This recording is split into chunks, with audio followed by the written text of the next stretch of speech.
Did you know there was once a powerful plan to create a brand new state in Nigeria, a state that would be called Apa State? For many, this is a forgotten piece of history, but for the Idoma people, it's a story of identity, struggle, and an enduring dream.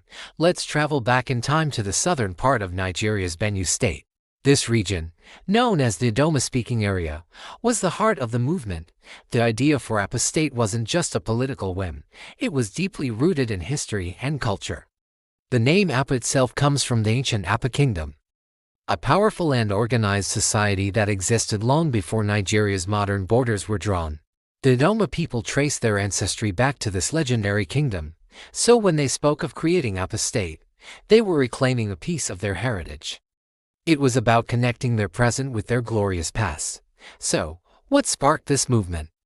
Why did the Idoma people feel they needed their own state? A major reason was politics. Over time, Benue State came to be dominated by the larger Tiv ethnic group. This demographic reality had a huge impact on governance.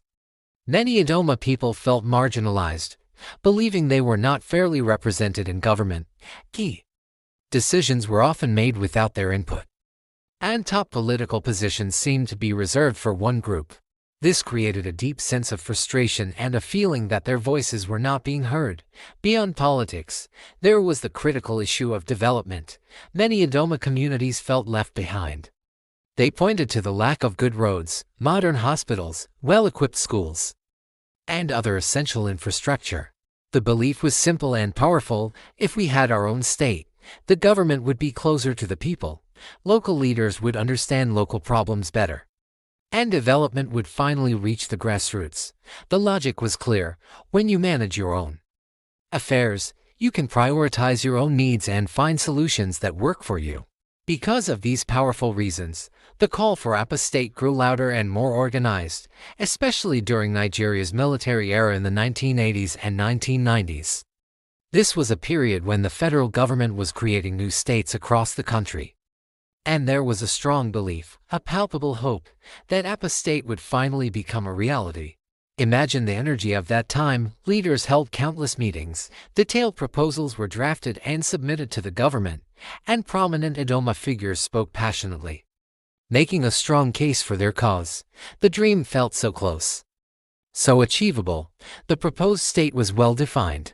It was meant to bring together several local government areas, including Otukpo, which was slated to be the capital, along with Adu, Igbadibo, Akpakwu, Ahimani Apa, and Agatu.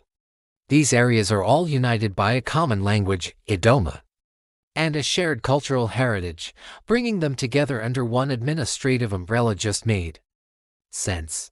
It wasn't about dividing, but about uniting people with a common identity so they could build a future together.